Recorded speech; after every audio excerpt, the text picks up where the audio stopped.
Posible bang makabili ng bahay dito sa UK kahit hindi ka pa British citizen? Good vibes everyone! My name is Jebby and I make videos about our life as a Filipino couple living here in Scotland. The answer to the question is 100% yes.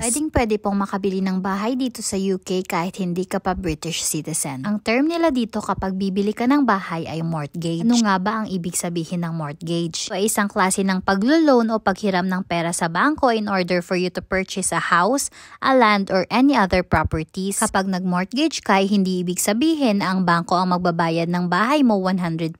May certain percentage lang sila kung magkano ang pwede nilang ipahiram sa'yo. At dito sa UK, ang amount or percentage ng deposit sa pagbili ng bahay ay depende kung citizen ka na or hindi pa. Kami ngang mag-asawa ay 2 years and 7 months pa lang dito sa UK nung nag-decide kaming mag-mortgage. Kaya required kami na magbayad ng 10% deposit of the actual value of the house na gusto naming bilhin. Disclaimer lang guys, this is based on our own experience and sometimes it varies depende sa bank na pwedeng magpa-loan sa inyo. We are so blessed and thankful sa aming mortgage advisor na nakahanap siya ng bank na nag-a-approve ng 10% deposit. Usually kasi it requires 20% or more ang dapat i-deposit kapag hindi ka pa British citizen. Ang difference naman kapag British citizen ka na ay you can pay 5% or more depende din sa bank. Pero yun nga, kahit hindi ka pa British citizen ay it is really possible for you to buy a house here in the UK. As long as meron ka ng pang-deposit ay pwedeng-pwede talaga. So if you have any other questions about mortgage or gusto nyong mag-advise sa mga gustong mag-mortgage, you are free to comment down below. So ayun lamang guys, sana ay may natutunan kayo and thank you so much for watching this video.